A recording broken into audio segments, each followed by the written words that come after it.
સુરતમાં 4 રસ્તા પર થતા દબાણોથી ટ્રાફિકની સમસ્યા ઉદ્ભવતી હોય, જેને લઈ સુરત ટ્રાફિક પોલીસ અને મનપાના અધિકારીઓએ સાથે મળી દક્ષેશ્વર નગરથી અલથાણ ખાડી સુધીના દબાણો દૂર કર્યા હતા.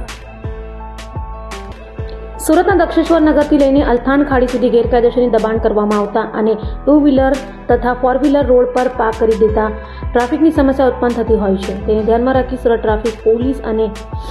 એસએમસીના અધિકારીઓ સાથે રાખી ગેરકાયદેસરની દબાણ કરનારાઓ સામે લાલક કરાતી, જેમાં એસએમસી દ્વારા દબાણ દૂર કરવામાં આવ્યું અને ગેરકાયદેસર વાહનો રોડ પર પાર્ક કરી દેતા પોલીસ દ્વારા વાહન માલિકો ઉપર કાર્યવાહી કરવામાં આવી હતી. પોલીસ કમિશનર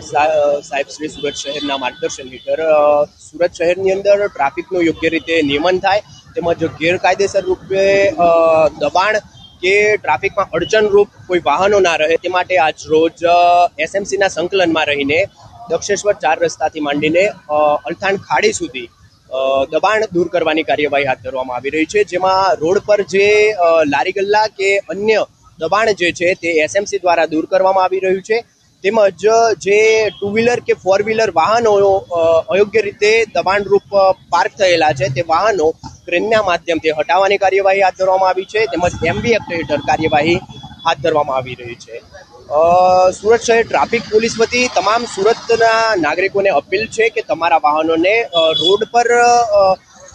રોડથી સાઈડમાં યોગ્ય રીતે પાર્ક કરો, જેથી ટ્રાફિકની સમસ્યા ના થાય, તેમજ વાહન ચાલકો જે છે તે યોગ્ય રીતે રોડ પર પસાર થઈ શકે. બીજું કે જે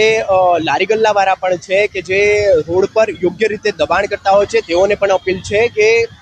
તમારા લારીને રોડથી સાઈડમાં યોગ્ય રીતે લગાવો, જેથી ટ્રાફિકની કોઈ સમસ્યા ન થાય.